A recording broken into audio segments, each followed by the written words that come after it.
Recording in progress.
Ba-boom.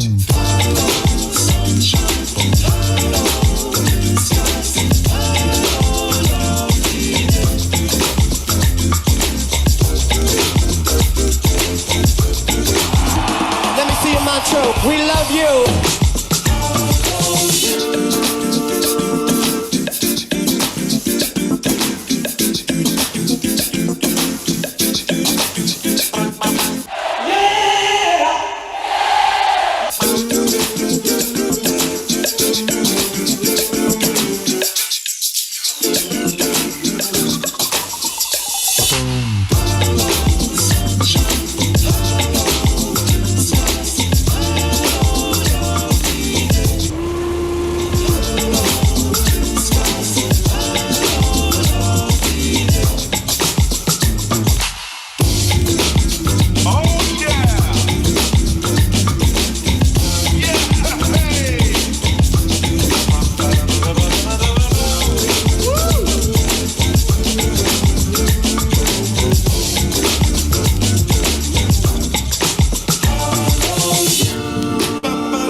Hello everybody, hello everybody. How are you all doing out there? I can see all very excited, and well, what can I say, this time of the year gets very festive as well.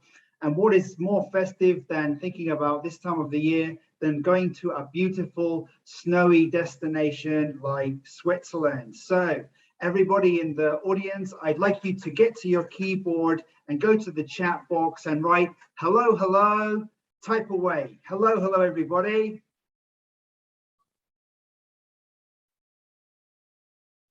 Hello, hello. Come on, type, everybody.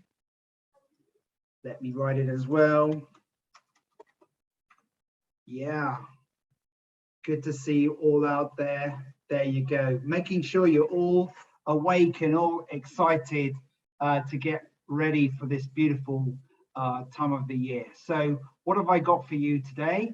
Well, I'm going to bring you a wonderful show with beautiful guests that have come all the way across from the Swiss Tourism Board, also from Switzerland as well. So let me share you my screen, one moment. let me give you the rundown. So we're going to start today with our presenters. And basically, here I am, Tim Dyer from Mickey Travel. I also have my colleague with me, Kenneth Setiardi, who is also going to be doing some presentations later on. I also like to introduce Baptiste Pile from Singapore, from Swiss Tourism Board, also Vidya Panna from the Swiss Tourism Board in Jakarta.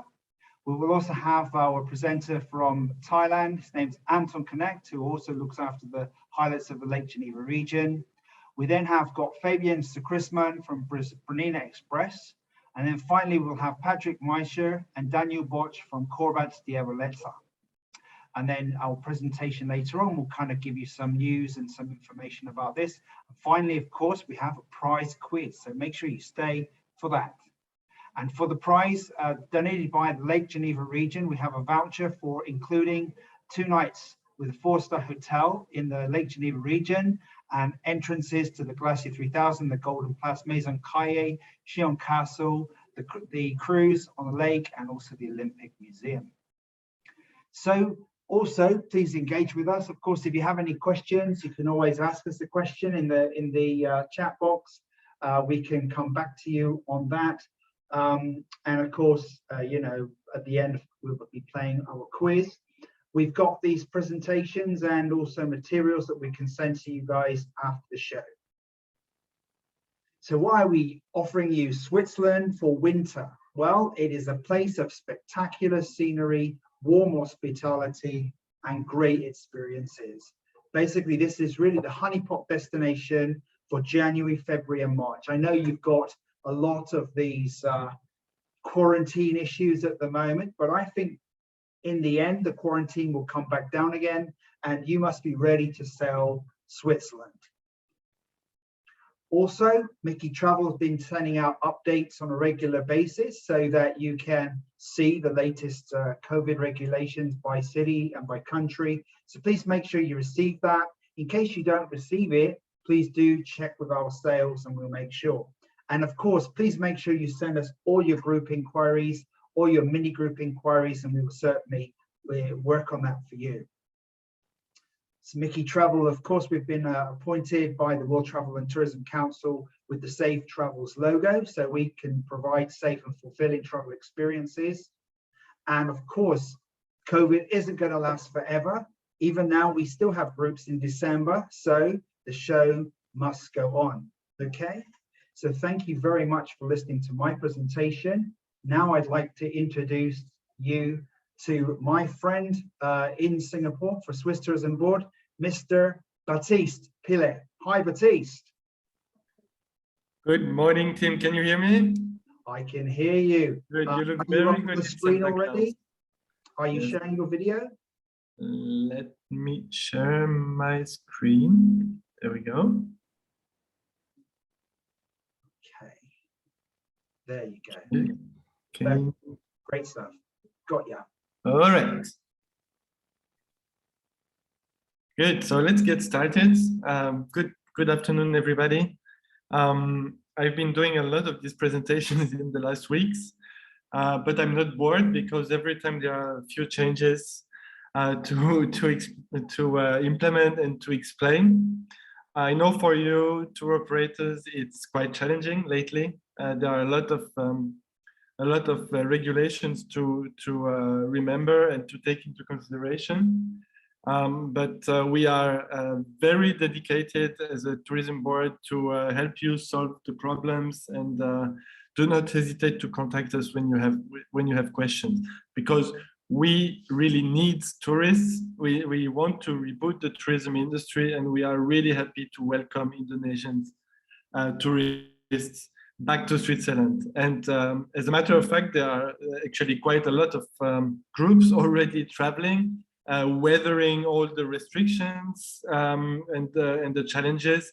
But the attraction to travel, and probably the attraction of Switzerland, is stronger than the hurdles that might appear. To start with, I added a disclaimer here because really take everything that I say with caution. we are really trying hard to digest all the information and to simplify them so that you are able to use it for your planning. But these are updated today, update from today. A lot of rules are just in force since this actually last Saturday. So I be careful, it might change again, and always I will direct you to the sources that you should always use when you need to understand. I explain you the process, but always check that the regulations are still ongoing. So today I will start with the presentation to explain you how to prepare your entry to Switzerland, how to get around in Switzerland, and how to plan your departure from Switzerland. And in the end, my colleague Vidya, who is based in Jakarta at the Swiss Embassy, will give you also a quick update about the visa matters. And if we have time, we go for Q&A. If the time is up, then I would say write your questions and we can reply at the very end of the seminar, or you can also write me and contact me directly. Don't be shy to ask questions, because we also go through the same process, and it's also often we are maybe not able to reply directly. We have to make some search, but we have the channels to ask and find some answers. Okay, so let me start now with the first part, which is preparing your entry to Switzerland.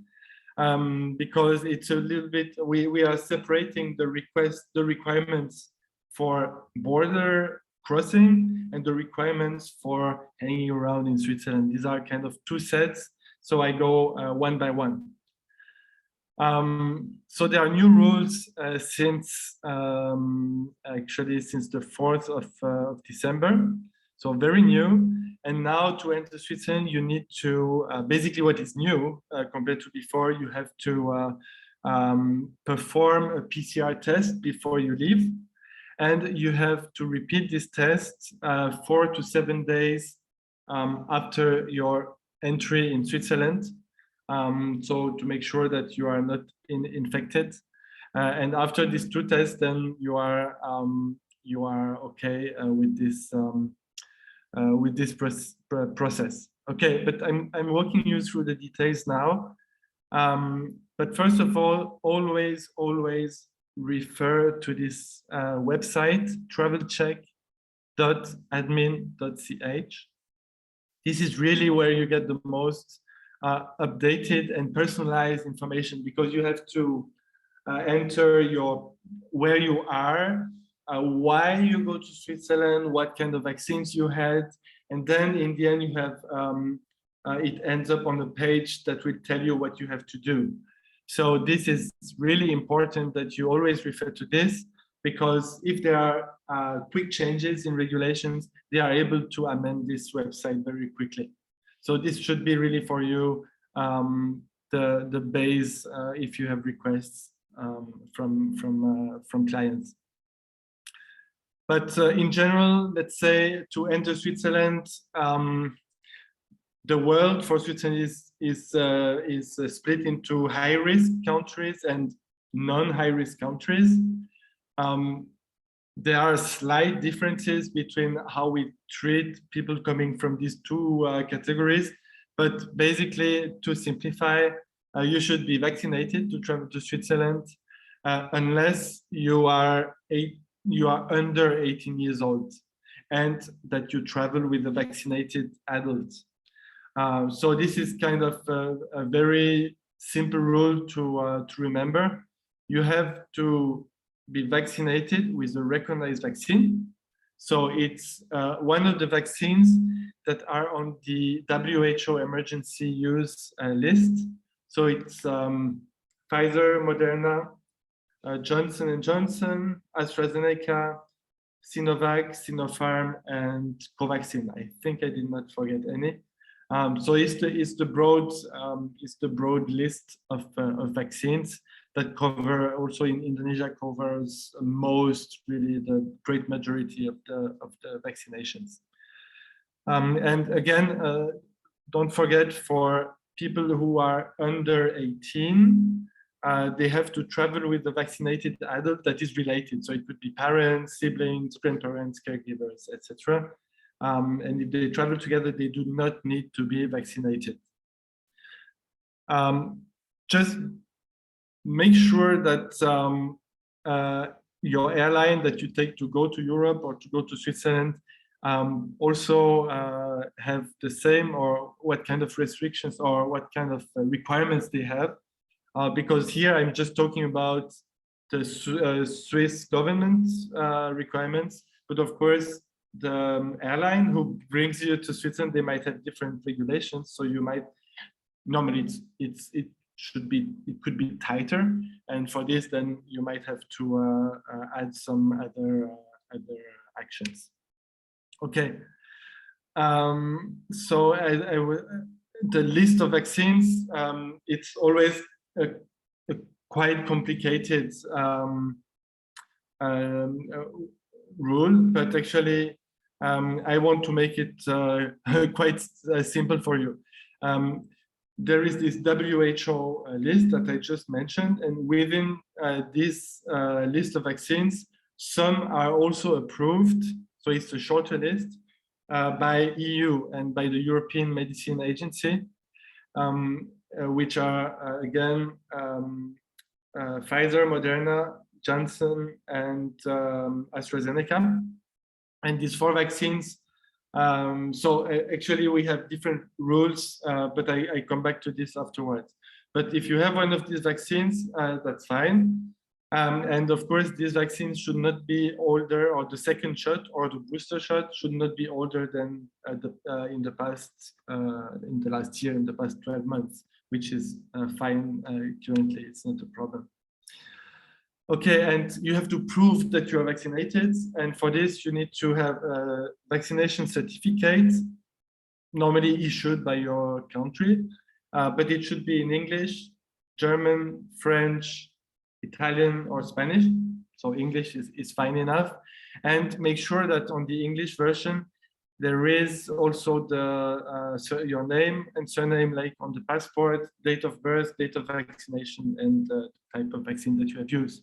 I saw the certificates issued by Indonesia. There is one, I mean, the date of birth, the month is in Indonesian. It's not in English, but I mean, most of the months they are readable. So I think it's not a big issue, but you might have to negotiate a little bit at the border.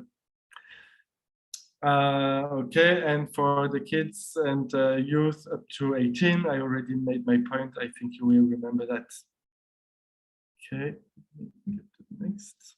Okay, so the new thing is that you need to do 2 tests when you go to Switzerland. One is before, you have to take the test before arrival, and you have to take a follow-up test afterwards. Yes, so for the pre-arrival test, or pre-arrival to Switzerland test, you need to do a PCR test, and it has to be done within 72 hours before entering Switzerland, right? So you have to calculate your time from the expected time where you cross the border, and then count 72 hours from there. And of course, it can be less. And then the second test is actually a test that you have to do between the 4th and the 7th day after entry. It can be a PCR test, but it also can be an antigen test, a rapid test. But it has to be done, of course, through a testing facility. I'm coming to these details afterwards. Here again, age-specific rule. So from 0 to 16, or less than 16, you don't need to test. Wait, I'm just a bit confused.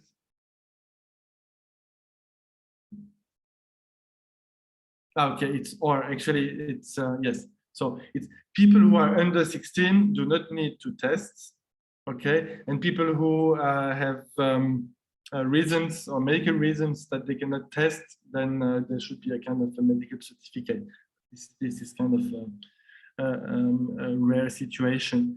But so if we summarize for the kids from 0 to 18, you don't need to be vaccinated if you travel with a vaccinated adult. From 0 to 16, you don't need to test to enter Switzerland. From 16 to 18, you need to make a test, a pre-departure test and a follow-up test, but you don't need to be vaccinated. I hope it's clear. Then it's also rather new, but this is from September this year. You have to complete arrival form, an entry form in Switzerland that we call a PLF or passenger locator form. It's actually, you go on this website, swissplf.admin.ch, and it takes really like 5 minutes to fill in. It's quite easy. And when you submit, you receive an email like you can see here, the screenshot, with a QR code that you will need to enter the border, that you will need at the border control. So do this PLF form and do it, I would say, 2 days, 2-3 days before departure.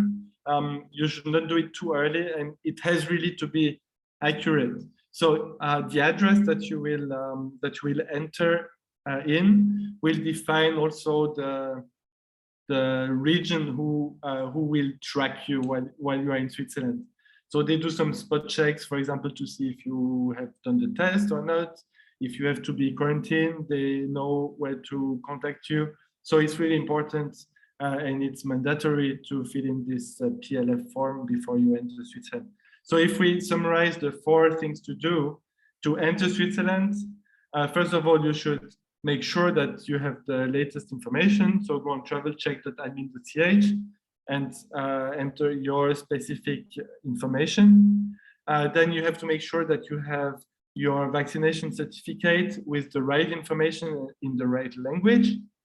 Then 3, you have to complete the passenger locator form. And then you get an email with the QR code. And 4, before you leave, you have to take your pre-departure test to be sure that you have a test report when you arrive in Switzerland. Okay, so now you have successfully crossed the border and we have to travel within Switzerland. There are also new rules. It tightens measure. This is from last Friday. But basically, for us as tourists, it's not a huge difference. It's just that the range of application for the mask duty, for example, indoor mask duty, or the proof of vaccination with the Swiss COVID certificate. This application field has increased, has expanded. So you have more places where you need to wear a mask, where you need to show your vaccine certificate. But anyway, as a tourist, you will always go out with the mask ready and your certificate. So it's not a big difference. But I will again go through how to do your COVID certificate. So basically, we call it COVID certificate, but it's like kind of the entry, or in Singapore, we have this safe entry application. So it's a QR code that you need to have to be able to enter a certain number of public venues. The QR code is partially recognized with the EU digital pass or COVID digital pass. So if you travel, for example, from France or Italy, and you have already the digital pass, you can use it in Switzerland, and you do not need to reconvert it into a Swiss COVID certificate. This is good enough. But actually, with the EU digital pass, there is one limitation: is that You can only get it if you had one of the vaccines that is recognized by EU with the EMA. But if you had Sinovac, Sinopharm, or Covaxin, you cannot get a EU digital certificate. But in Switzerland, you still need the certificate, so you should actually have a Swiss COVID certificate. So to summarize, if you only go to Switzerland, anyway, you have to convert your vaccination into a Swiss COVID certificate to make it recognized. If you had one of the vaccines that are recognized by Europe, you can also do your Swiss COVID certificate and then go to France or Italy and you can use it. The QR code is compatible and recognized. If you had Sinovac, Sinopharm, or Covaxin, which is on the WHO list, but not on the EMA list, you can actually convert into a Swiss COVID certificate, and this is really a good solution. However, it's only valid for 1 month, so it's like a tourist product, and it's only valid in Switzerland only, because EU does not recognize, do not recognize these vaccines. So the QR code will not be recognized by the machines in the EU zone. So that's the current status. Again, I just mentioned here the Sputnik, the Russian vaccine. There are also some other vaccines around from Cuba and other exotic vaccines. If they are not on the WHO emergency use list, then they are not recognized at all. So if you had one of these vaccines, you count as non-vaccinated in Switzerland. So what is important is the process to convert your certificate. You have to go on this website, covidcertificate-form.admin.ch. And then you have to enter your information, upload your vaccination certificate, your passport copy. You have to pay 30 Swiss francs. And then within more or less 5 days, 5 working days, you will get it by email. And then when you have it by email, you can decide either to print it out and use it as a paper version with the QR code on it, or you can also download the Swiss COVID. It's called Swiss COVID application. And then when you activate, you can enter the code. It's very easy, but you don't need to do that. So if you have a printed version of your certificate, that's perfectly fine. Here again, I have to mention it because if your first overnight in Switzerland is in Geneva, you can also apply through this special portal from the Geneva Canton. It takes a bit longer, but it's free of charge. You can risk it. We haven't tried it, but I can fully recommend the national landing page because I know it works. But it's against a few costs. The Geneva solution, you can try it, but we haven't tried. Then within Switzerland, this is to tell you quickly, we have this label clean and safe that we established already last year after the first lockdown in Switzerland. And this is just a guarantee for tourists, for our guests, that all the sub-industries in the tourism industry, like dining, or you see transportation companies, cable cars, etc., that they actually commit to fulfill a certain protocol to protect their guests. So it's not a certification in terms that there are people who will go and check, but it's a strong commitment from the industry that we put our guest safety as paramount. Good. Maybe a few details here, but this also changes quite quickly. The rule of thumb, I would say, every time you go out in Switzerland, you have your Swiss COVID certificate and you have a mask. So basically, you can deal with every situation with these two tools. In public transportation, the rule is that you have to wear a mask, but you don't need to show your COVID certificate. if you go in a restaurant, you need to have the COVID certificate, and because you have to take your mask off. But there are like exceptions. Here I mentioned the Glacier Express, you know, the famous train. It is a train and public transportation, but because on the train you are having a lunch and there is a restaurant, so actually you also need to show your COVID certificate when you board the train. Okay, and then there is this new requirement of a test after the 4th or between the 4th and the 7th day after entry.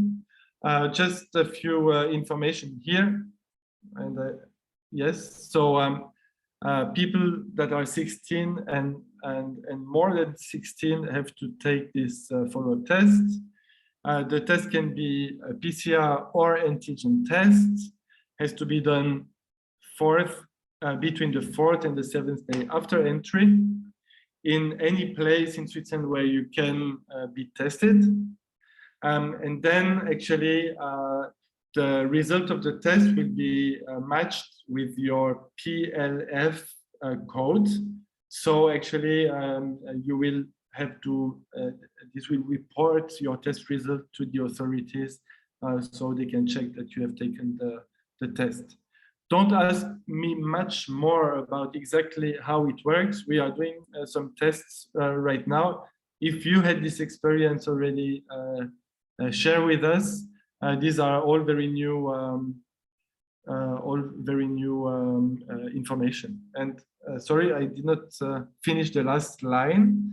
If the test is positive, well, we have to notify the canton, and then we go into a new process that I will explain later on.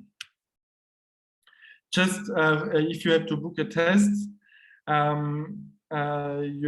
have some links here. The one that is the most widely used is the one in the middle, onedoc.ch. It's actually just a web platform where all the suppliers in Switzerland, they register on this platform, and you can book the test directly from onedoc.ch. Quite convenient because they have a lot of locations. So if you are anywhere in Switzerland, you can check where is the closest center, and you can book your test and go there. And the first one, Ender Diagnostics, is very well set up at the airport. So I will introduce them afterwards when we talk about pre-departure tests. Okay, so if you start to have, or your clients start to have symptoms, we recommend that you first do a self-test. So maybe you just go to a testing facility, or you buy a self-administered test. And if this is, if the test is positive, then you have the duty to make official PCR test. So if after you took the PCR test results normally come within 24 hours, maybe a bit more. So during the time you have taken the test until you get the result, you should self-isolate, stay in a place that you don't contaminate others. And if the test is negative, then there is no further process. You can just go and continue your trip. If the test is positive, then actually it has to be communicated to the authorities. But normally you go through the test center, so they will help you to do this. And you have to enter a mandatory 10-day quarantine. So the minimum time is 10 days. If after 10 days you still have symptoms, you should remain under quarantine. And if you didn't have symptoms for 48 hours after 10 days, you can go out of quarantine. Comply. There will not be a policeman at your doorstep checking that you do it. It's you don't feel any supervision, but there are spot checks. And if you are caught not doing your quarantine, the fine can go up to 10,000 Swiss francs. So it's a very big amount of money. Normally in Switzerland we have very small fines, So we are not joking with this. But the good thing is that the quarantine can be done wherever the client wants to do it. So you can stay in a hotel of your choice, in a holiday apartment, or anywhere that you want. It's on your, of course, on the customer's own costs, but the customer can choose where to do it. And also, what is important when you organize group trips, so the whole group do not need to be tested, for example, if there is one case, or the whole group do not need to be quarantined because there is one case. This is the rule, very liberal, I would say. When you escort a group, actually the other group members, they might want to be tested if they know that someone was infected. But this is purely a decision that you can take as operator. You do not have any law regulation here.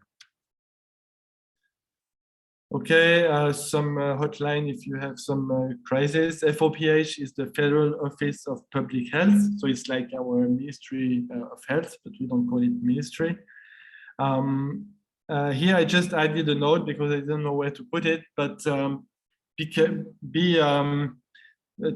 time to really be clear on what kind of insurance you purchase for your guests.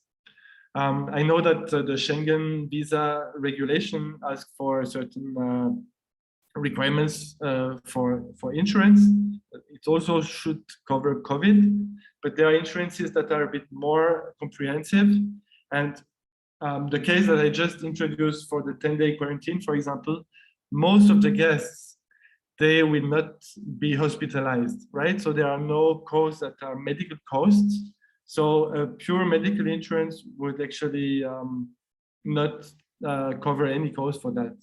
But you might really try to find an insurance that would cover this cost, because 10 more days in Switzerland in a hotel, it can be quite costly. So really make sure that you reduce your risks, even if you have to buy a more expensive insurance. And I really believe that now is the best time to convince guests to spend more in insurance, because everybody really realizes the value of an insurance. So if I summarize here into 3 steps, traveling within Switzerland. So you have to convert your vaccination certificate into a Swiss COVID certificate. And then you have to do a test again between the 4th and the 7th day when you are in Switzerland.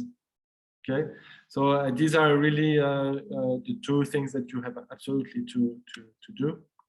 And before you leave Switzerland, many countries, including Indonesia, of course, ask for pre-departure tests, or again, it's to enter Indonesia, you need to show a negative test.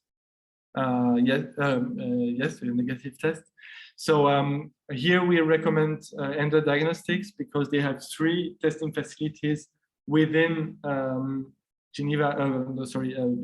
within Zurich Airport, and you can actually use them, and they get the results in 5 hours for a PCR test. So that's clearly the fastest result that you can get.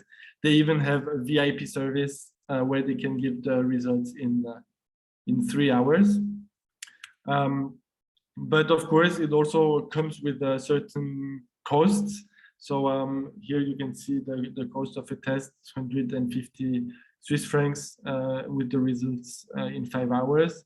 But here again, it's not 24 hours. So you have to make sure that you submit your samples at the right time, so that they can pick the sample up and then issue the results at the same time, at the right time. And they will send the test results by email after 5 hours. Okay, so summary again, we recommend that you test at Zurich Airport. And by the way, this company, Endo Diagnostic, they can also do on-demand test, meaning that if you stay the night before, for example, in Lucerne, you can also ask them to go to your hotel, pick up the samples, and then they will go back to the lab and send you the results.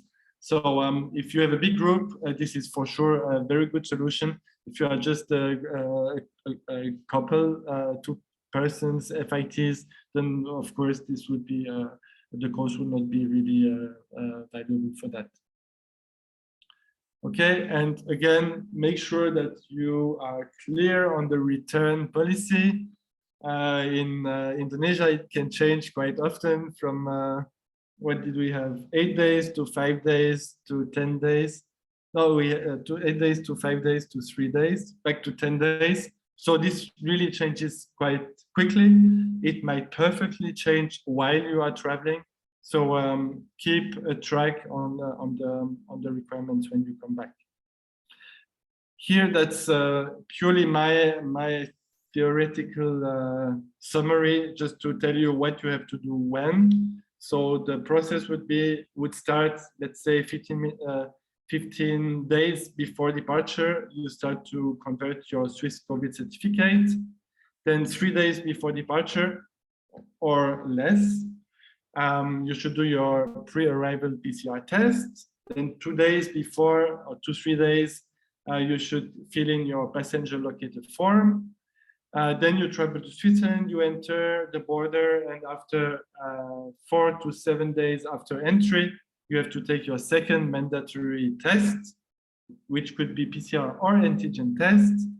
Then before you return, so 2-3 days before your return to your original place, you have to do a pre-departure test, of course, depending on the requirements on the destination. And for Indonesia, 0 to 10 days after return, you have to stay in quarantine. And so note here that I did not include the visa process here, because Vidya is going to give us a short update about the visa situation. But of course, the visa processing time also should be factored in this process. Okay, that's it from my side. I think. Baptiste, can I just come back to you with a couple of questions that have come in from the audience, and also let me just raise one point. So the key new change is the 4 to 7 days, the second mandatory test. That's new, right? That's something that we haven't seen before. The pre-arrival test is also a new requirement. Before that, you didn't have to test to enter Switzerland. Now the new thing is that there are 2 tests required. Right. So pre-arrival PCR test is definitely one thing. I mean, this is quite common anyway for all of our people leaving the country. But I think PCR or antigen within 4 to 7 days, this is something that we can help with, because across Switzerland, we have done some groups already where we've met centers that can provide antigen test. Actually, is it essential to be PCR, or can we have antigen test? So the second test can be PCR or antigen. Okay. But again, what I see in practice from some operators is that they combine actually the return tests with they do it on the 7th day. So they combine this test with the return test. So in this case, Indonesia requires PCR test. So it kind of depends upon the length of the itinerary, right? Because Absolutely. Also they need to have the PCR done 72 hours before arriving in Jakarta. And obviously, if the 7-day is well before that, then of course, then they can't do, right? So basically, this second mandatory test is going to either be a PCR test if you're flying out the next day to go back to Indonesia, or probably recommend, because cheaper, is the antigen test if it's in the middle of the program, right?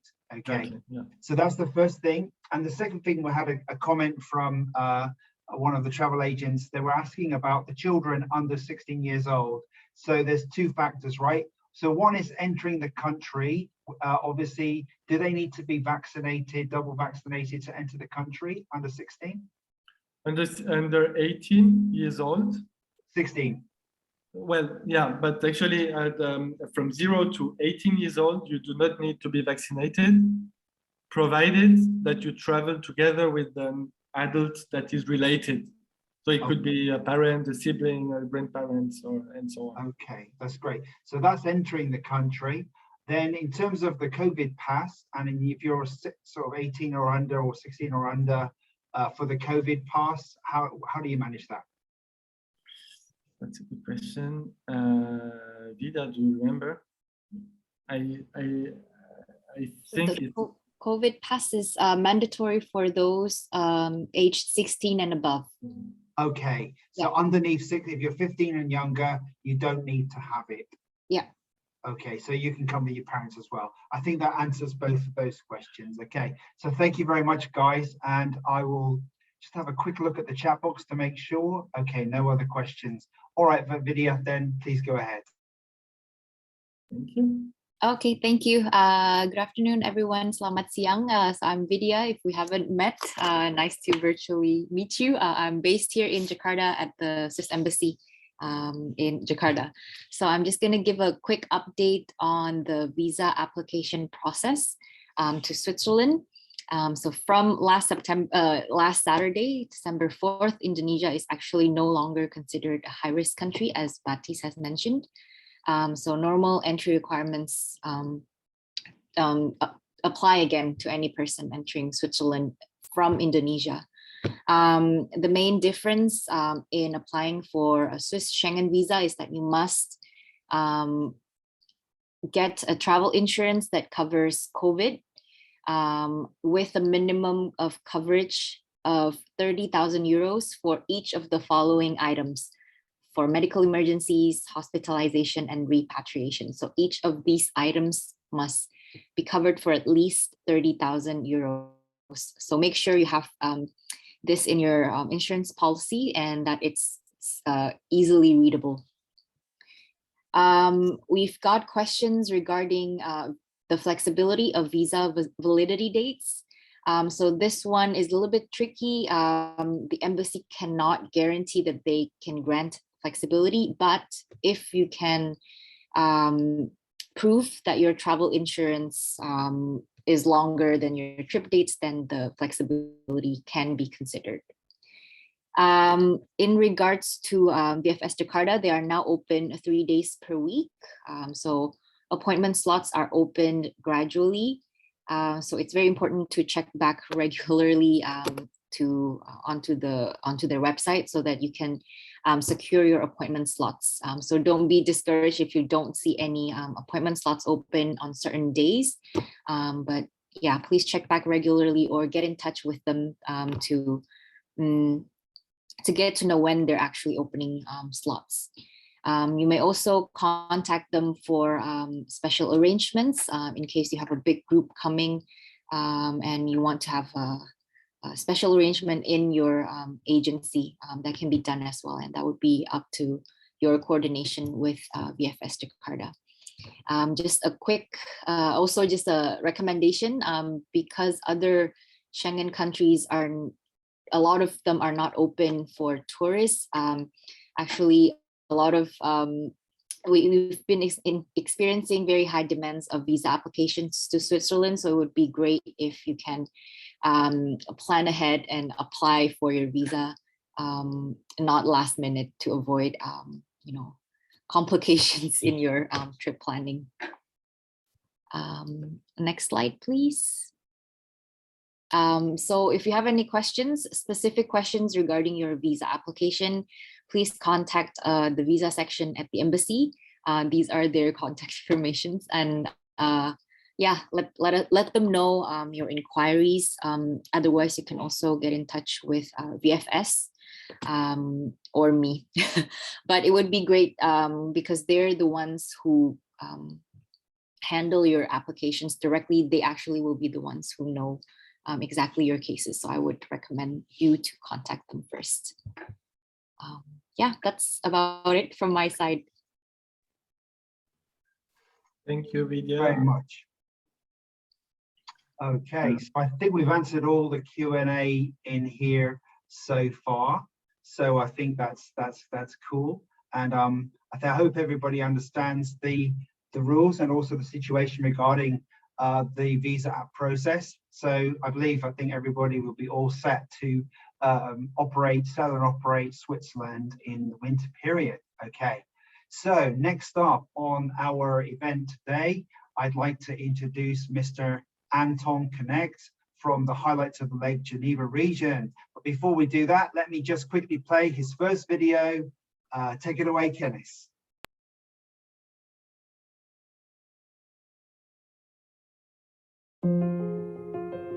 In the centre of Europe, there is a tiny country called Switzerland. I'm sure you've heard about it. But do you also know that right in the middle, between Milan and Paris, there's one of the most beautiful parts of this country. The secret spot is called the Lake Geneva region, and that's the perfect place to experience Switzerland at its best. You can embark on an unforgettable adventure, discovering a mountain peak, a panoramic train, a medieval castle, steamboats on the lake, a unique museum on the lakeshore, and a Swiss chocolate factory.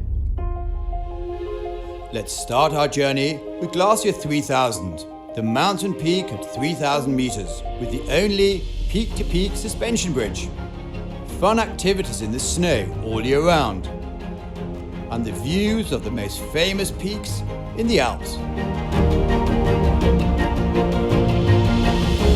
Then continue with the MOB Golden Pass, the panoramic train ride from the mountains to the lake, through green valleys, villages and tunnels in a scenic typical Swiss landscape.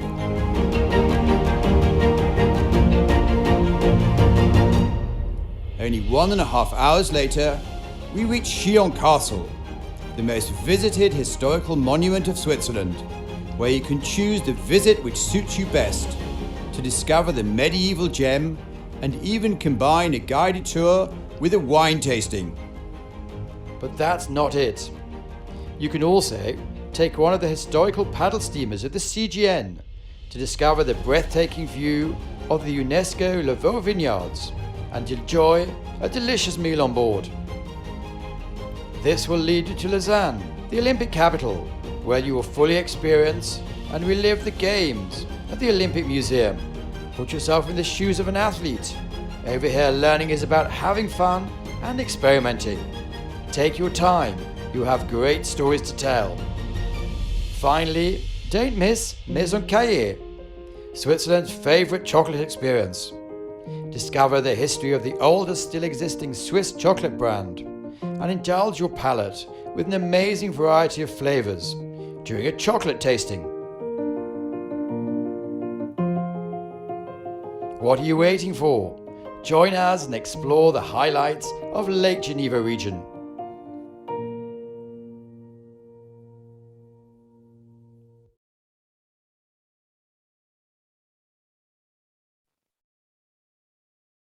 Okay, Anton, welcome aboard, sir.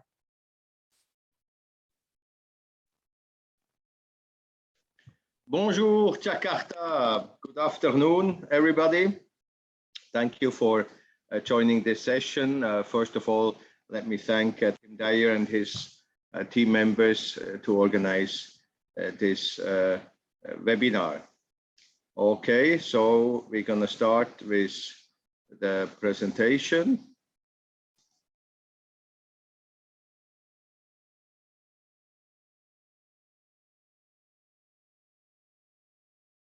Okay, so 12 years ago, exactly 12 years ago, we started the Highlights Lake Geneva region products. So this actually are 6 products which you can choose for your clients in the western part of Switzerland. You can see that we are close to Geneva Airport, and we're gonna start our journey on the mountain, which is called Glacier 3000. Why 3000? Because we are on 3000 meters. A mountain which is a little bit different than many others beautiful mountains in Switzerland. First of all, we have the only peak-to-peak suspension bridge in the world, from one peak to the other. And then we have lots of activities. So we have a snow fun park, we have dog sledge rides, we have a glacier walk, we have an alpine coaster, so many things to do on a Glacier 3000. The products you see are included in the package. Usually the client buys a package which includes the cable car round trip and then the activities. There are also activities with a little supplement like the alpine coaster, which is open from May to October because in winter, like now, is too much snow. We can do a snow bus ride all over the glacier and back, and on request only, we have the dog sledge ride, which is the only mountain in Switzerland who can provide this service. We have the Botta building designed after Mario Botta, the famous architect from the south of Switzerland. So in there we have 2 restaurants on the 3rd and 4th floor with a capacity of 350 pax. We have a sun terrace. If the weather is nice, you can sit outside on the terrace, and we have a watch and a jewelry souvenir shop as well in this building. Just keep in mind, if you have an incentive group, we could do also maybe a lunch or a gala dinner up on the Glacier 3000. Usually the last cable car goes down at 5 p.m. So you come a little bit earlier, you do the activities, you can have an aperitif with the sunset and then a dinner, and then it's up to you when the cable car brings you down again to the valley station. The Glacier 3000 is actually open all year round, except during the maintenance. Last year, it was in May. Also this year it was in May, but usually the maintenance is the 2 weeks, last 2 weeks in October, which will be then next year in 2022. A perfect combination between the Glacier 3000 is the Golden Pass. You know, the Golden Pass line actually goes all the way from Lucerne, Interlaken, and then to Montreux. But of course, we focus on the leg between Gstaad to Montreux or vice versa, because it's only 30 minutes away from the Glacier 3000. So the Golden Pass train, we have different trains. One is called the Belle Epoque, the classic one. You can see it here, departing from Montreux, which is in the back of these pictures, going to the vineyards. And then we also have the Golden Pass Panoramic with the panoramic windows. It's the same routing. It's a little bit another timing, but it's also the same price. And last but not least, we're going to have a new baby, which is called the Golden Pass Express, a completely new train, which they are building now with reversible seats. The first operation will be mid-December 2022. So next, in exactly 1 year, we're going to operate the Golden Pass Express. So we have direct connections between Interlaken, Ost, and Montreux, 4 trains per day, 16 brand new panoramic carriages. We have 3 classes, first class, second, and even a prestige class. The catering service will be available on board, and of course it's included in the Swiss Travel Pass, Interrail, and Eurolane. So this is the routing then, all the way from Interlaken down to Montreux or vice versa. So arriving in Montreux, we visit the Chillon Castle. The Chillon Castle is one of the oldest historical monuments in Switzerland at the shores of Lake Geneva. You can choose the best option which suits you best, whether it's an official guide, a guide in a medieval costume, audio guide. This is possible at Chillon Castle. We also offer a wine tasting. Not many people know that Chillon Castle have their own vineyards, so we offer or we produce a white and a red wine. You can see the vineyards on top of the slide, and then you see the setup in winter for the wine tasting. In summer, whenever the weather allows it, we do it in the courtyards of the castle. Down last slide on the picture here is the barrels. You can see the barrels in October. Usually they harvest the grapes and then they put the wine down in the barrels. New is the Café Byron at the Chillon Castle. So you could have a coffee break, morning or afternoon, or a picnic package. It's just opened recently, the Café Byron, and it has a nice view to the castle itself. Open all year round, except on 25 December and 1st of January, the Chillon Castle will be closed. Here again, as on Glacier 3000, the Chillon Castle could be a perfect venue for a gala lunch or a gala dinner, up to 350 persons in the castle. Not everybody knows what the CGN means. This is the French name for the steamboat company on Lake Geneva. CGN has the biggest fleet of steam paddle boats in Switzerland, and pardon me, please. And this could also be a nice product, mainly between April and October, because in winter, as we speak now, it's a little bit chilly on the boats. So actually, there are a lot of stations on the Lake Geneva, even on the French side, but we actually focus between the Chillon Castle and Lausanne, so we could combine it with the other products. So here you can see the boat station at the Chillon Castle. So Chillon Castle has really their own boat station, so you literally jump into the boat from the entrance of Chillon Castle. You can do a short trip, Montreux to Chillon or vice versa. 15 minutes is probably a little bit too short. The Chillon is quite popular, or then a 2 hours full circular cruise.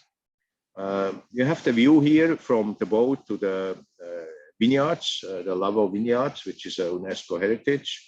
So usually you pass by coach. You can also see the vineyards, but the best view, of course, you have from the boat. Popular also, if you combine it with France, you could take the boat from Lausanne to Evian to see the famous sources of the Evian water, which everybody knows also here in Asia, and then maybe continue the trip to Ivoire or wherever. Quite popular became the lunch cruise. You can see the setup here in the steam paddle boat. So we have a lunch cruise, which is 1 hour and 45 minutes. It's a perfect timing. It's not too short, not too long, and it really, you have enough time to enjoy a 3-course lunch. Here again, we're talking mice. You can have your own boat. We have a lot of boats for mice events, and from 60 to 700 clients. We could do a lunch or a dinner cruise on Lake Geneva. So assuming we took the lunch cruise, we're arriving in Lausanne, and only 10 minutes by walk, you will visit the Olympic Museum. As you know, Lausanne is the capital of the IOC, the International Olympic Committee. You can see here the view from the entrance to the lake and to the French Alps. Pardon me again. the Olympic world. We have a lot of things there to see, the evolution in sporting competition. We have audiovisual shows. We have the athletes' stories. You can put yourself in the shoes of an athlete.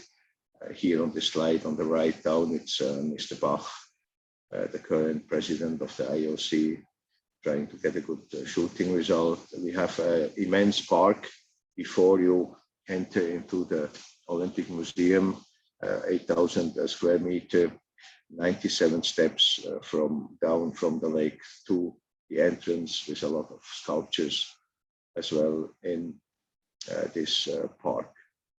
Tom is not the name of my brother. No, Tom stands for the Olympic Museum. So we have a cafe, and you see on the slide up on the right a nice terrace as well. View again to the lake and to the French Alps. Here again also we can host up to 800 packs for seminars or corporate events. Please keep that in mind as well. Same that the Chillon Castle Olympic Museum is closed on 25 December and 1st of January. So we continue to Bro. Bro is the little village close to Gruyere. Usually clients combine the visit at the cheese factory, Gruyere, and Bro, which is only 10 minutes away from each other. Gaille belongs to the Nestle company, is actually the oldest brand in Switzerland of chocolate factories. You know, we have many of them. So this is the building of Gaille. Here again, you start with the history of the cacao, and then, of course, you can experience the ingredients, the real production. And of course, you eat as much as you can, the generous chocolate tasting, or you can even do a variety of courses, as you can see here, to become a professional chocolatier.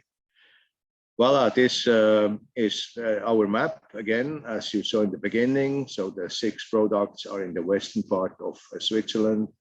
Especially when you probably arrive from Geneva, and then you can visit some of our highlights before continue maybe to the center or to the east of Switzerland. We designed on the right side an itinerary for you. It doesn't have to be like this, but it could be like this. This concludes my presentation. Once again, thank you very much, Tim Dyer and your team. And I just want to thank you all to choose Switzerland as a destination. There are many beautiful destinations in Switzerland. There are also many beautiful regions in Switzerland. But I just want to tell you that the Lake Geneva region welcomes you with a warm hug and with open hearts. Thank you so much. Terima kasih. Thank you very much, Mr. Anton. Yeah, it's great to see that everybody here is looking forward to traveling over there. Hang on a minute, let me just replace my spotlight a second. Yeah, I think Anton is always here giving us a warm welcome to the Lake Geneva region. He'd love to really come and visit all you in the person. He'd like to come to Jakarta and do sales calls, but unfortunately with COVID situation, then we're on this virtually. Okay. So next time he'll come, and hopefully he'll bring more chocolate as well, because we always like the chocolate. We'll do so. Okay. Hold on a second. Yeah. Okay. So next up on our agenda today, I'd like to introduce Fabian Cristo from the Bernina Express. Good to see you, sir. Yeah. Thank you, Tim, for the time. Maybe you can play my my video, the Bernina Express. Yeah, thank you.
Uh, Good afternoon, ladies and gentlemen. Allow me, team, to speak in Bahasa.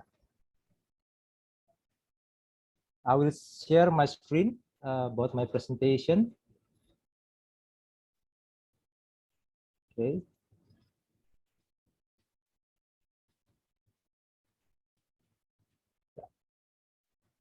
I hope everybody can see my screen. Ya, selamat siang Bapak Ibu semua. Saya ingin memperkenalkan lagi diri saya Fabian. Saya mewakili dari Ratian Railway untuk dua train company, untuk dua train produk kita, yaitu Berliner Express dan Glacier Express. Mungkin sebagian besar sudah banyak tahu mengenai Glacier Express, jadi saya akan lebih sedikit membahas tentang Glacier dan akan lebih banyak nanti membahas tentang Berliner Express. Oke, kita langsung mulai aja untuk presentasinya. Oke, untuk kereta kita sudah mendapat label dari government Swiss untuk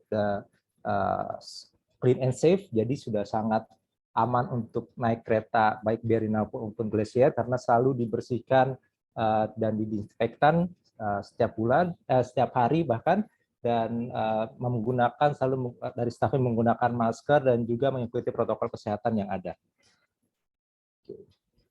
Nah, ini untuk kereta Glacier Express sendiri nanti akan bisa dilihat bedanya antara Glacier dan Bernina, karena beberapa juga masih ada yang bingung perbedaan di antara dua kereta ini, karena yang pertama adalah dari bentuk keretanya juga kita bisa lihat dari warnanya. Kalau untuk Glacier Express dia combination antara warna putih dan warna merah. Nanti kita bisa perbedaannya untuk Bernina Express, dan saya akan kasih nanti untuk rute dari Glacier Express sendiri. Nah, ini adalah full rute from Zermatt to St. Moritz of the Glacier Express train.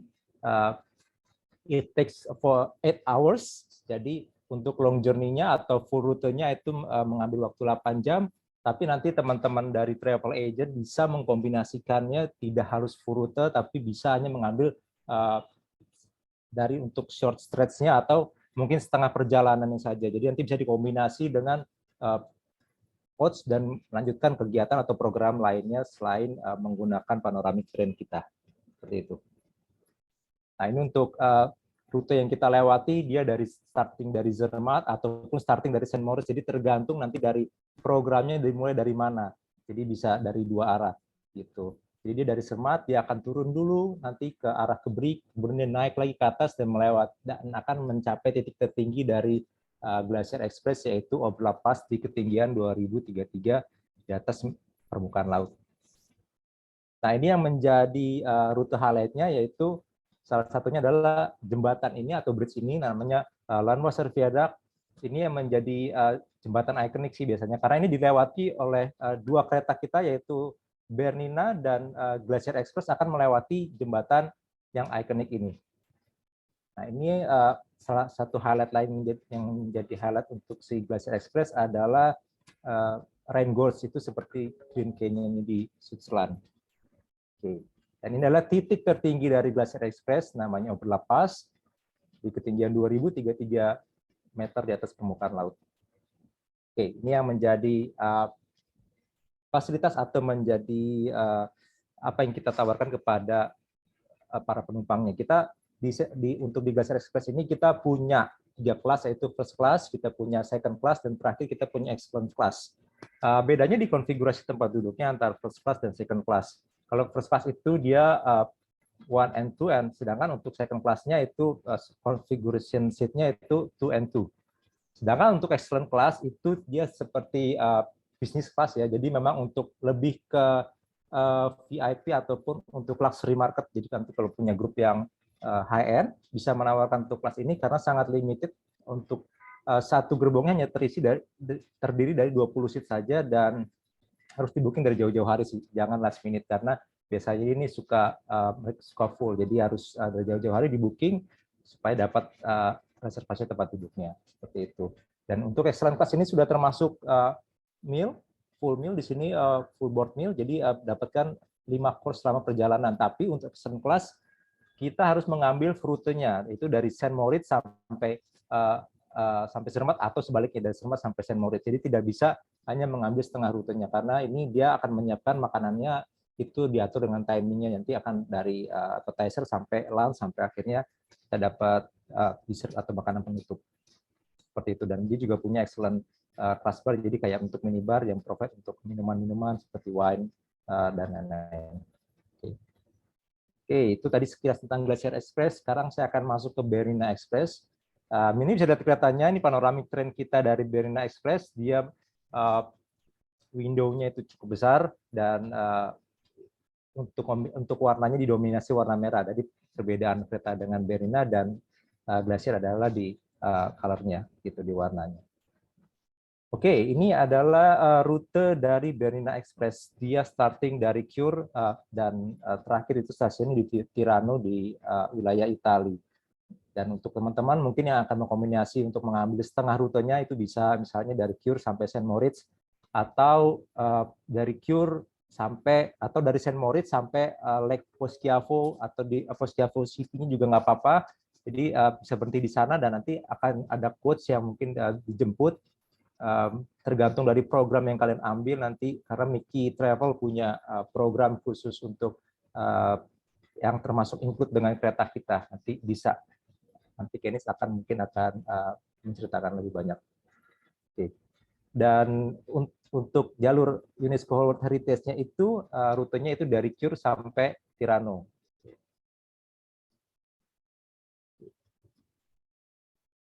Nah, ini yang menjadi highlight selama perjalanan dari Bernina Express. Itu bisa kita lihat nanti di sekitar Lisur itu tadi adalah Landwasser Viaduct, itu jembatan yang sama dilewati oleh Glacier Express, dan kemudian keretanya menggunakan jalan kembali sampai Saint Moritz, terus kemudian melewati Pontresina. Nah, ini ada namanya, kalau kalian itu lihat ada namanya Bernina Diavolezza, itu adalah stasiun Bernina Diavolezza itu, dan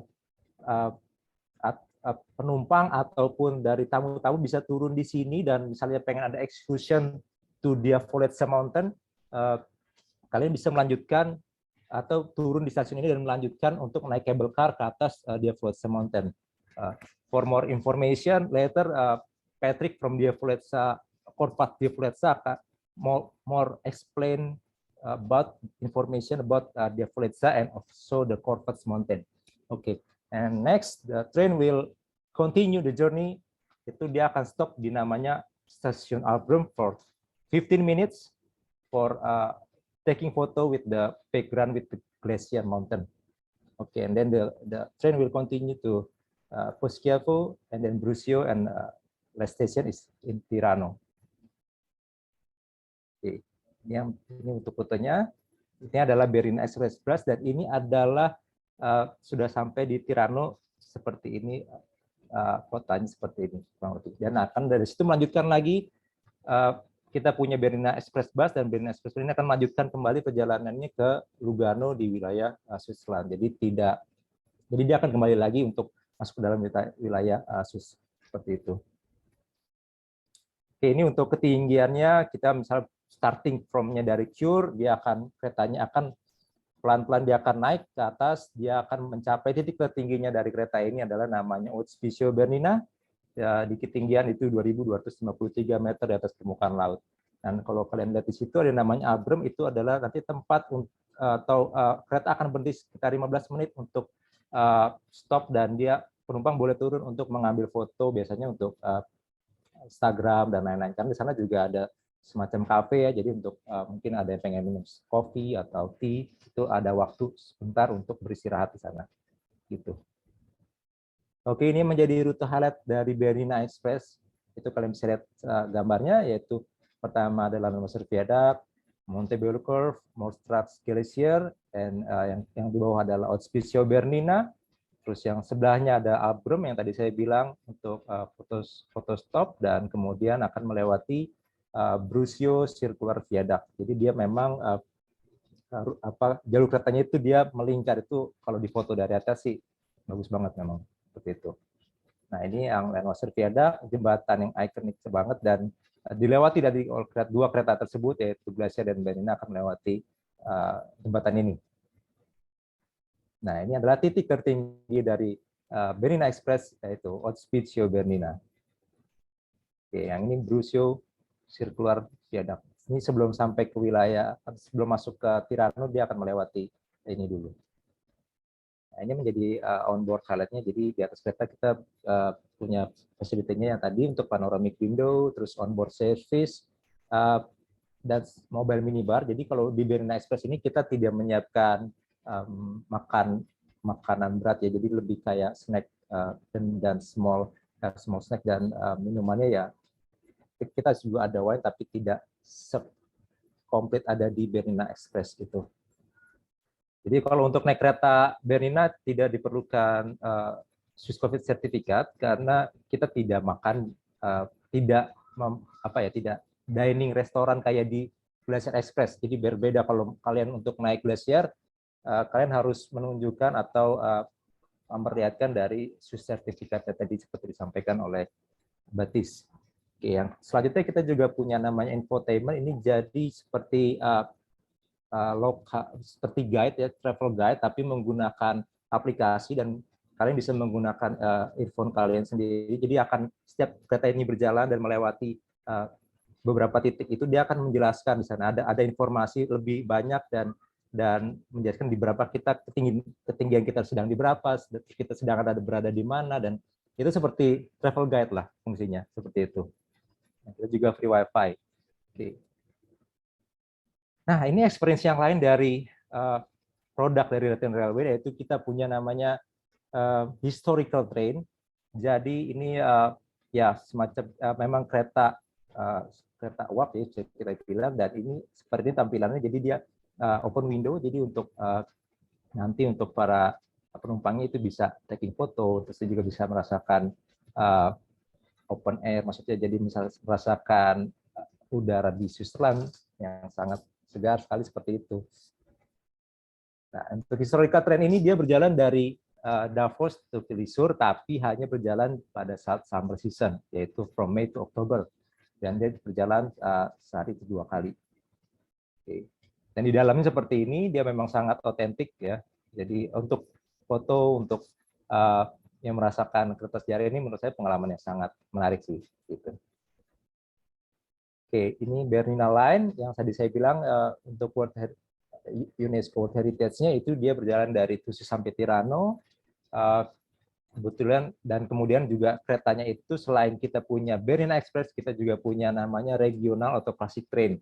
Perbedaannya adalah untuk regional dan classic train itu dia akan berjalan setiap jam seperti public transport pada umumnya. Sedangkan untuk Bernina Express itu jam-jamnya itu dia tidak jalan setiap jam. Jadi ada waktu yang kalian harus pertimbangkan ya jalannya gitu, seperti itu. Jadi tapi perbedaannya adalah Bernina Express lebih ke facility-nya dan tempat duduknya juga akan lebih comfortable ketimbang dari regional sama classic train.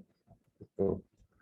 Jadi tergantung dari teman-teman travel agent nanti mau bikin programnya seperti apa, apakah mau turun di stasiun yang ingin kalian tentukan atau menggunakan Bernina Express karena mencari dari panoramic window-nya dan juga dengan kenyamanan tempat duduk dan juga fasilitas yang diberikan. Seperti itu.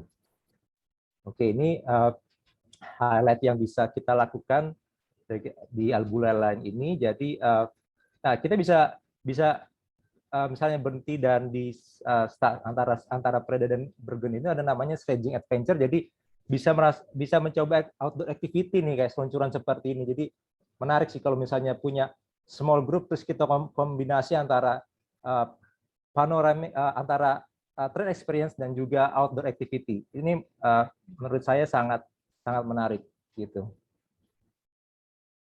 Oke, kita juga punya museum, terus kita juga yang tadi saya bilang ada sledging adventure untuk outdoor activity, dan juga kita punya kereta untuk dining carriage ya, untuk kereta makan dan jalannya lebih santai, beda dengan panoramic train tadi. Oke, ini yang menjadi activity-nya tadi ada excursion juga ke Mount de Fletcher. Nanti Patrick akan menjelaskan lebih banyak mengenai Mount de Fletcher. Terus saya juga jelaskan untuk SPOC Bernina itu titik tertinggi dari Bernina Express, kemudian panoramic photo stop at Brem, dan juga kita melewati namanya Circular Busio Viaduct. Oke, ini yang menjadi Bernina highlight-nya, yaitu bisa dilihat Abrem di situ para penumpang bisa turun dan mengambil foto dengan background glacier tadi.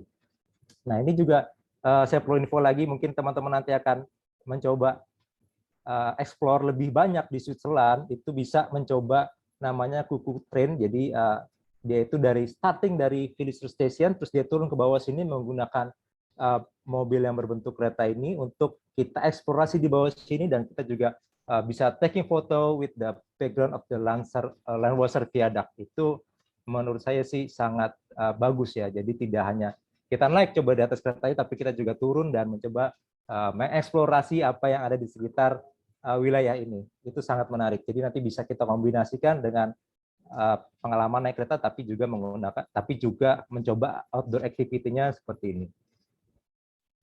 Oke. Nah, ini untuk informasi. Selanjutnya nanti mungkin bisa menghubungi saya atau Sebastian jika ada pertanyaan lebih lanjut. Oke, untuk ditutup saya akan saya akan sedikit kasih lihat video dari Sebastian mengenai Bernina Express.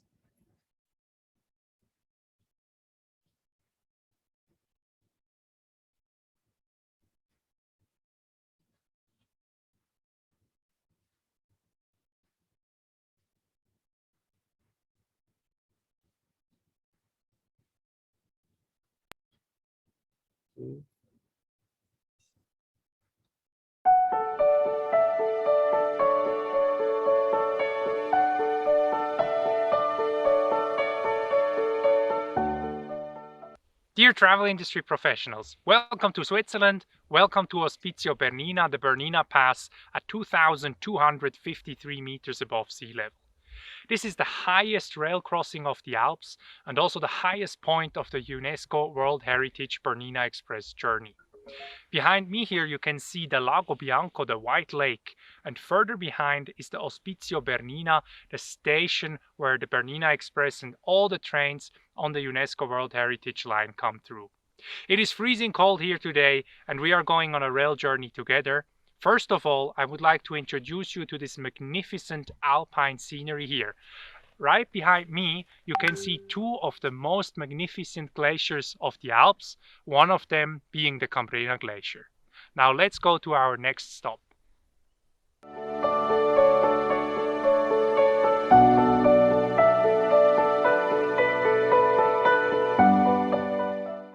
We are now at our next stop, the world-famous Montebello Curve. The glacier which you can now see behind me is the Morteratsch Glacier, the last of 3 glaciers which the customers can see on this UNESCO World Heritage Bernina Express journey. The train makes a slow ascent here and exposes the glacier behind me in a magnificent scenic view.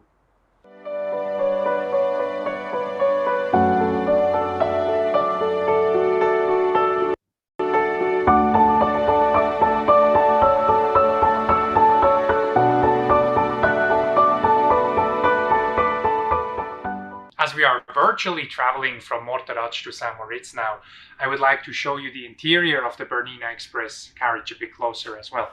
As you can see, it is made up of huge panorama windows, and here in first class of spacious first class seating. The Bernina Express minibar also provides your customers with snacks and beverages. Now on the Bernina Express, we also have a bring your own device travel guide, which works virtually. Your customers may enjoy this travel guide in Chinese, Japanese, Korean, Thai, and English, and various other languages.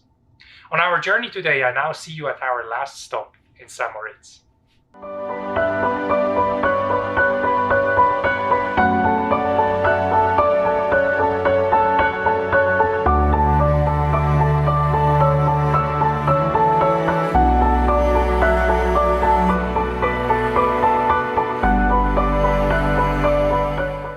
St. Moritz is not only part of the Grand Tour of Switzerland, but with the Bernina Express also part of the Grand Train Tour of Switzerland.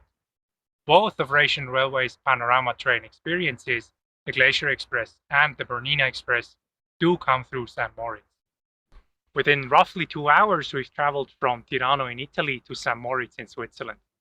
St. Moritz is most well known for hosting the Olympic Winter Games twice, in 1948 and 1928. Today, it is famous for its avant-garde style hospitality and a large selection of 5-star hotels.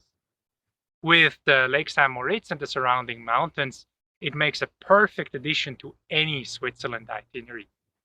You could either stay here overnight or finish your Bernina Express journey to Chur the same day.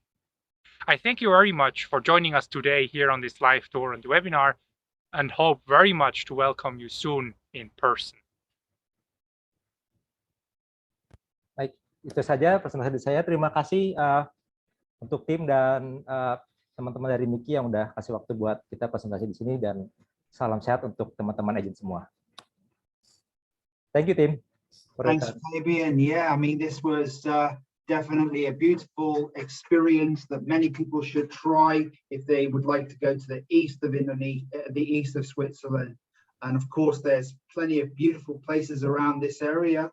And this is why I'd now like to welcome my friends from the Diavolezza, the Corvatsch Diavolezza, Mr. Patrick Maisha, and later on we will go live to see them at the glaze at Diavolezza, Mr. Daniel Bott as well. So, hi Patrick, how are you doing? Hello Tim, I'm doing very good. Thank you so much. Good. Yes, hello everybody, and best regards over to Jakarta. Let me share my screen shortly to begin. Or maybe I can start with your video first, yeah? For sure, yes, Okay. please start with the video. Thank you.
Okay, hello everybody, and yet again, best regards over to Jakarta.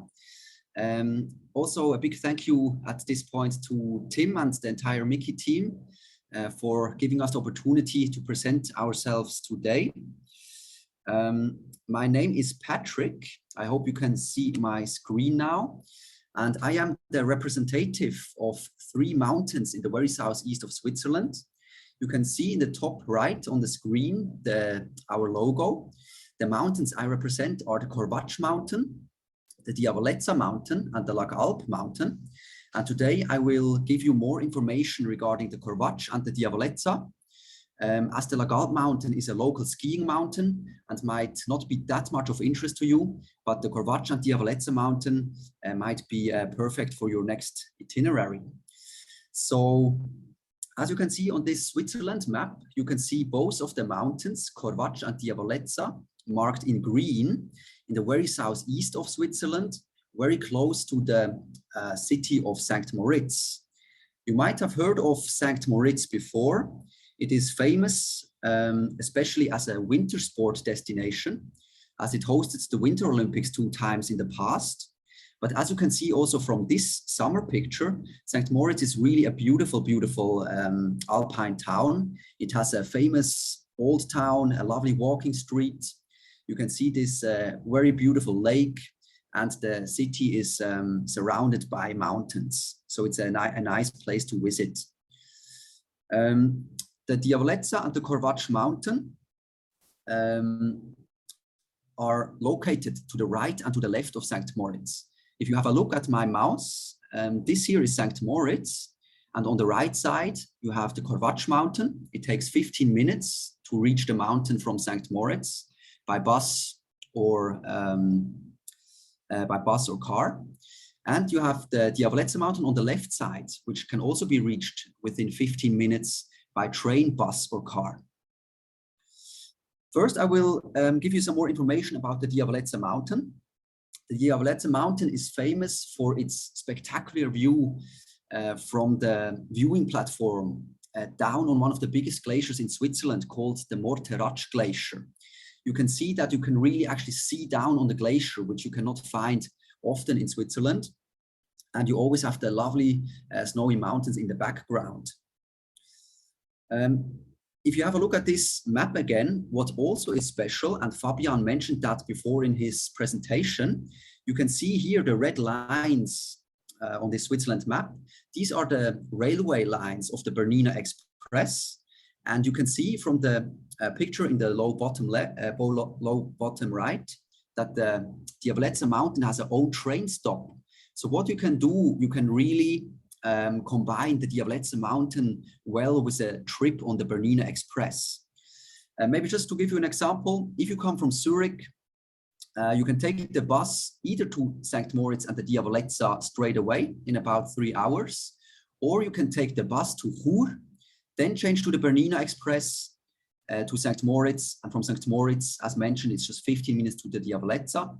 Or what many people do if they come from Italy, for example, you come from Milano, you take your own bus past the lovely lake of Como, come to Tirano, here you change onto the Bernina Express, you take the Bernina Express exactly to the train stop here, next to the cable car that will take you up to the Diavolezza mountain. And after coming back again from the Diavolezza mountain, you can continue to St. Moritz and further to central Switzerland. So this a little bit to the idea how to combine this mountain within your itinerary.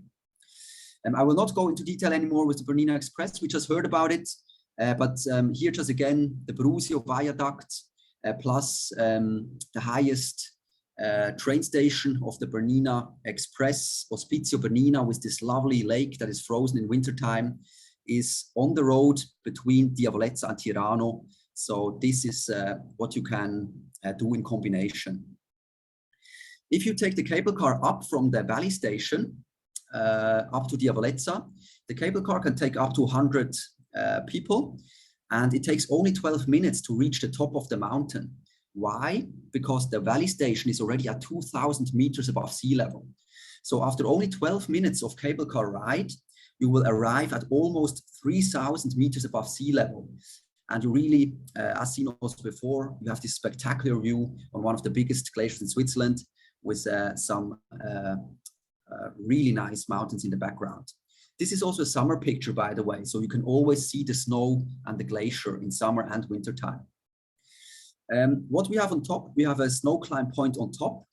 This is a snow field that we have all year round, where people can also in summertime touch snow, build a little snowman, have a little snowball fight, and experience the snow.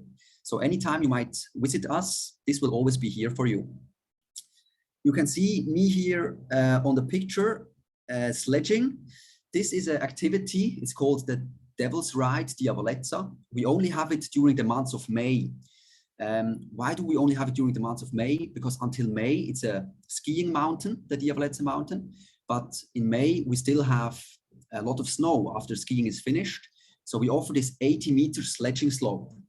And guests can, if they dare to, they can try this out. Then hiking, I will not go too much into detail, but just one new product I would like to mention, our new Glacier Experience Trail. The The Glacier Experience Trail is a trail that really, from the viewing platform, goes down to the glacier. It is a 1.5 hour round trip trail where you can go self-guided. As mentioned, it takes 1.5 hours. And on the way, you have a lot of information points where you can learn more about the impact of climate change towards the glaciers.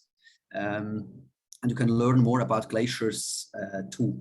So this, if you like, if you have guests that like to hike a little bit, 1.5 hours, you can really almost go and touch the glacier.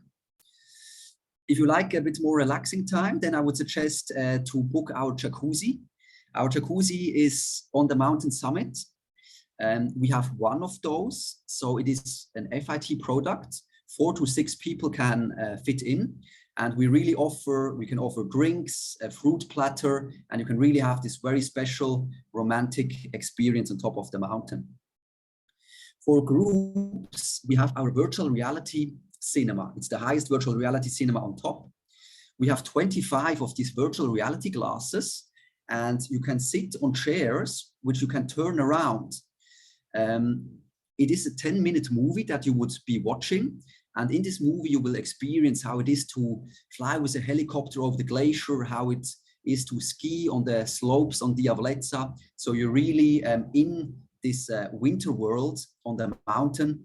And it's especially a good activity if the weather on top is not so nice, that you can still do and see something. As mentioned, we have 25 of these glasses. So if you're a group of 50, after 10 minutes, you just swap the glasses and you can have this experience. Now, what we offer on top, we offer a package. It's the cable car trip up and down the mountain, plus a 3-course lunch. I dare to say that we have a very competitive price, but if you like to have more information regarding this, please contact Mickey. You can book this package, including cable car and lunch, at Mickey Travel. Maybe you can just, if you have a look at this picture in the back, you can see the house.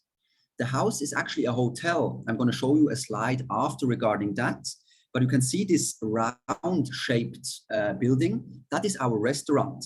The restaurant takes up to 220 to 240 people, and you can see you have very big panoramic windows. So from everywhere, you really have the fantastic view of the mountain scenery in the background when you're enjoying your lunch. Also, what you can book over Mickey Travel is a dinner on the Diavolezza mountain. If you like to stay in St. Moritz or the surrounding for a night, why not come up and enjoy the sunset on Diavolezza? You will be taking up the latest official cable car at 5:20, depending on the season. Enjoy the sunset, enjoy the nice dinner, and then we will arrange a special cable car down again just for your group. Here, the minimum pax is just around 15 people. So you have to be 15 people or more to book this dinner package. This is because we arrange a special cable car trip back to the valley again for you. As just mentioned, we also have newly renovated double rooms on the Diavolezza mountain. If you have FITs or small groups who would like to have a very special experience and stay on the mountain for one night, sleep close to the stars, then you can stay at our double rooms that we have on top. And if you like, on the side, book the jacuzzi.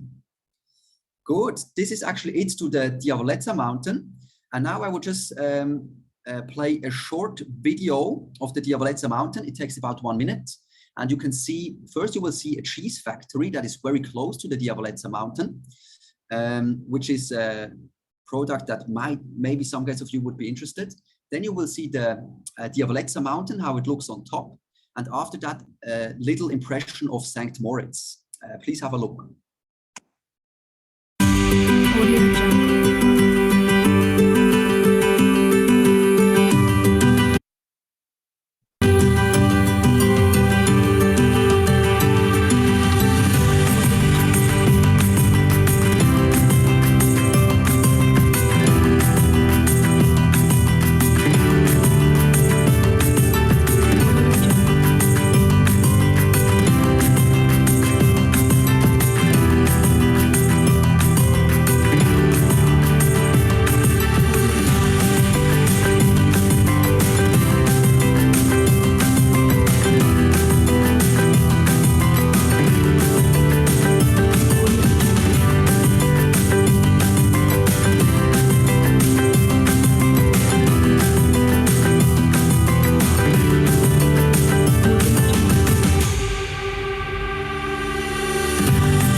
Yeah, this was all the information to the Diavolezza mountain for the moment.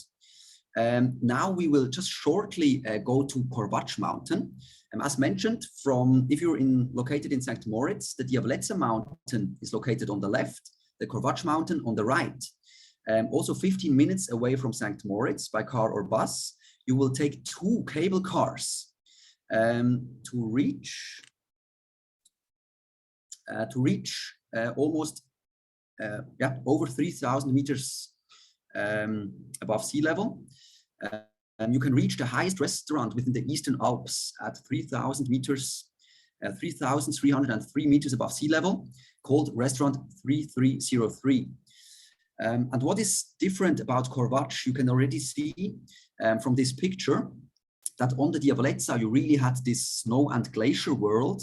And on the Corvatsch mountain, on the other hand, you have really this fantastic view on the lakes near St. Moritz. So the view is very, very different. Maybe just shortly to the Corvatsch mountain. In winter, it is a skiing mountain. In summer, it is very well known for hiking. Plus, of course, really also for the view down on these lovely lakes. You can see the restaurant here on the right side. Over Mickey Travel, you can also book the cable car, including a 3-course lunch menu, this package, to the Corvatsch mountain. And what we have new on the mountain is a whiskey distillery. These are 2 locals from St. Moritz who founded a new whiskey brand. It's called Orma, and they built the highest whiskey distillery in the world on top of the Corvatsch mountain in this mountaintop building where the restaurant is. And what we now offer here, we offer 1-hour tours to have a look at this whiskey distillery. So you can really learn how it is to, how you make whiskey. And this whiskey tour at the end also includes a whiskey tasting. So if you have maybe mice groups or people interested in how whiskey is produced, you can come up to the Corvatsch mountain, maybe combine it with a lunch and do this special activity. Maybe just shortly, the space of the distillery room is not that big. So we take mostly about 15 to 20 people maximum for one tour. However, if your tour is maybe includes 30 people, what you can do is you take the cable car up, one group goes and have lunch first, the other watches the whiskey distillery first, and then you change. So this gives you the opportunity to also come and have a look with a larger group. And then if you like to take a souvenir with you, in the end, guests can fill up their own Orma whiskey bottle and take it home as a souvenir.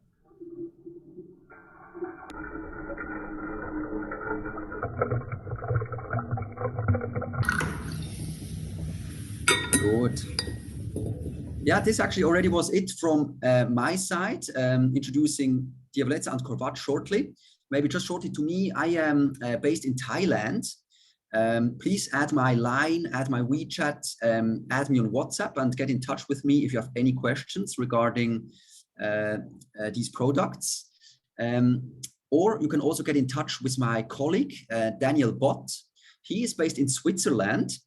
And he's actually right now on top of the Corvatsch mountain and will show you around the mountain live.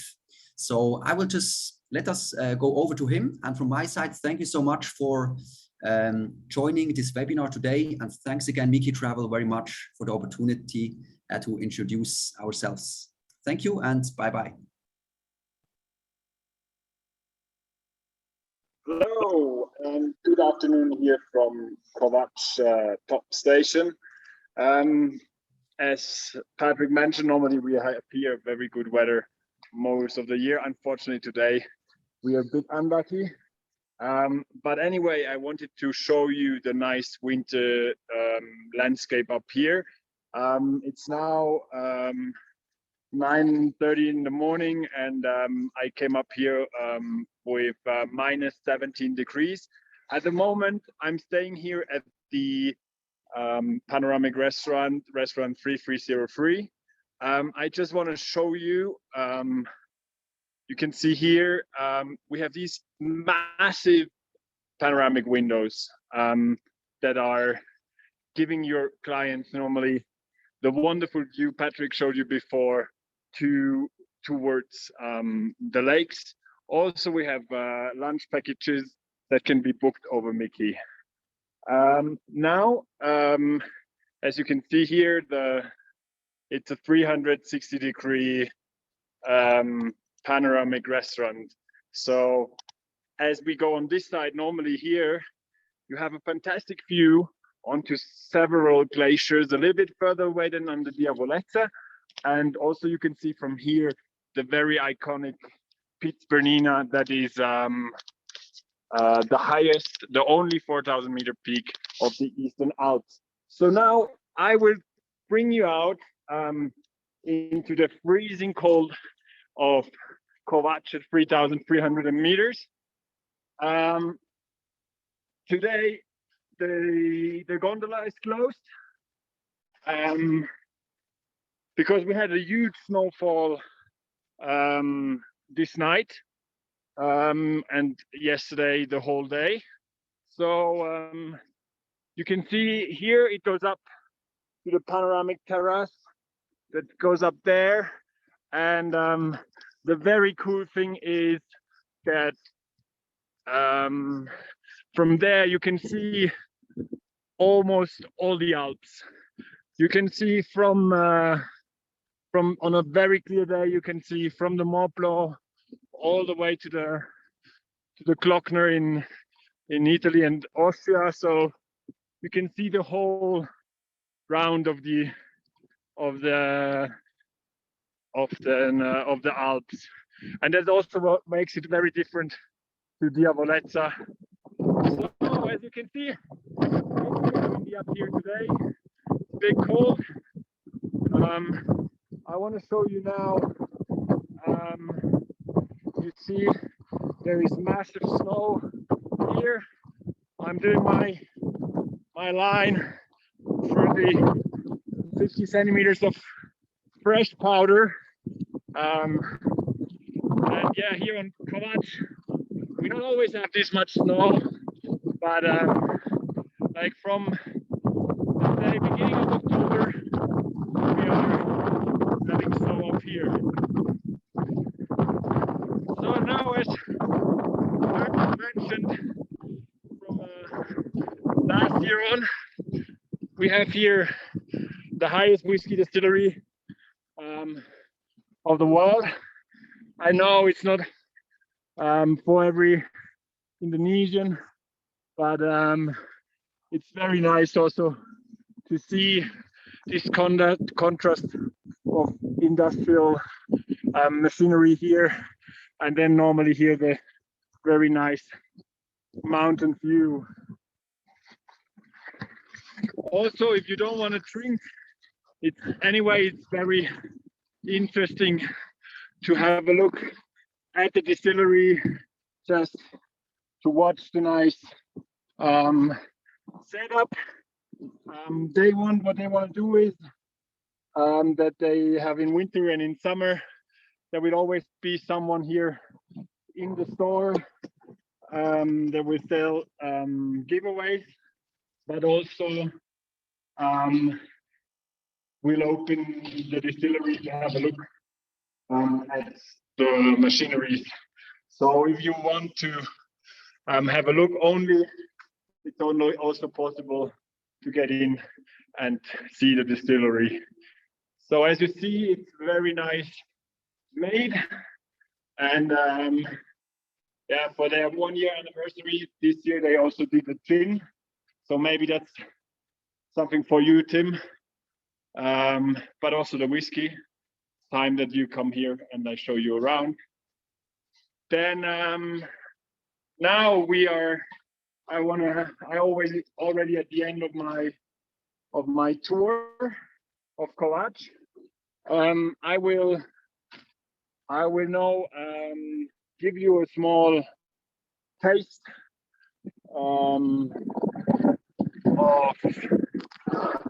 as you